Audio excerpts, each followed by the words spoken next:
Now those of you that have been subscribed to the channel for a while probably know that I do enjoy Dark Souls games, Souls-like games, as well as challenging games in general. So I've been following this specific game for a while. To go over what it is, the game is called Lies of P, and you play as a kind of mechanized version of Pinocchio who is stuck in the city trying to look for Geppetto, I think his name is.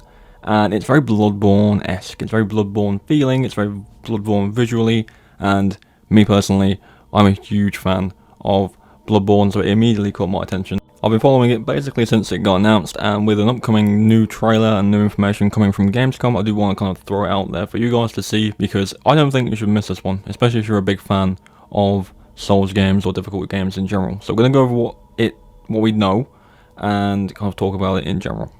One of the cool systems in this game is the lying system. Now, if you don't know, Pinocchio is like a super old story. It's a old like Disney cartoon now, where he essentially, his nose grows when he lies, and that's like a big part of who he is. But in this game, you can choose to lie to NPCs throughout the game to gain humanity points, because Pinocchio isn't a human, and that's kind of he wants to be. But obviously in the cartoon, he has to tell the truth, but in this game you can just lie to everyone.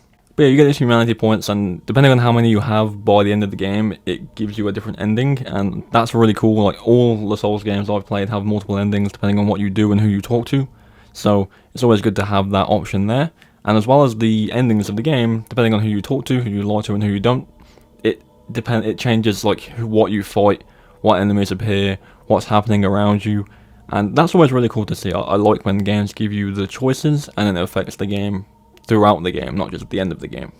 Something else the developers have spoken about is the amount of weapon variation in the game. There's apparently over 30 base weapons, which is a lot. Again, with Souls games, Bloodborne, Dark Souls, you know, you have a lot of options for weapon combinations and weapon builds, and this game does definitely seem to be doing that as well.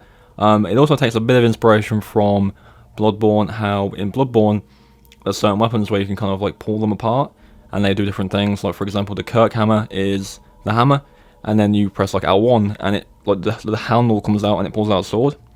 So they are like combination weapons basically, where they do two different things but it's one weapon, and that definitely seems to be something this company has definitely put into their game as well. I always really liked that about Bloodborne, how you can change your weapon and it'll literally just do something completely different to what you're used to, and you can switch back at any point rather than switching between two separate weapons. You have a weapon that has two different stances, which is really cool as well. There's also a bit of key information that says you can change out your arm and it can do different things. That kind of reminds me of Sekiro, how you can kind of change what your prosthetic arm can do.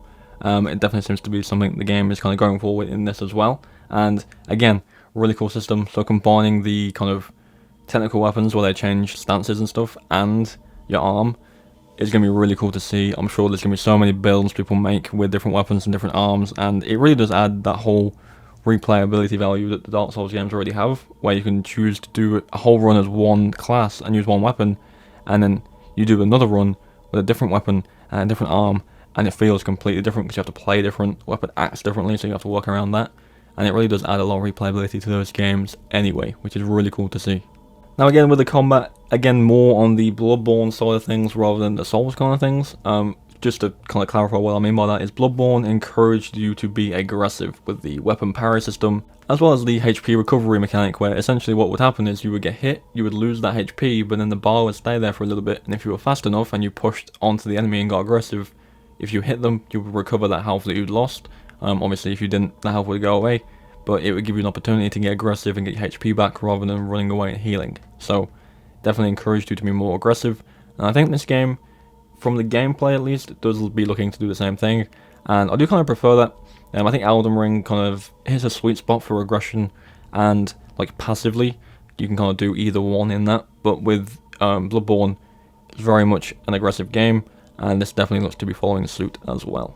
But yeah, I just want to get this game out there for you guys to see. I've been following it for a while, and I believe it's coming out probably by the end of this year, maybe the beginning of next, so hopefully sooner rather than later, because I can't wait to get my hands on and see what it is going to play like. It looks amazing, the combat looks amazing, the mechanics, the weapons, the prosthetics, they all look really cool, and I can't wait to see more. But yeah, let me know what you think of it. Are you a fan of Souls games or not? Let me know.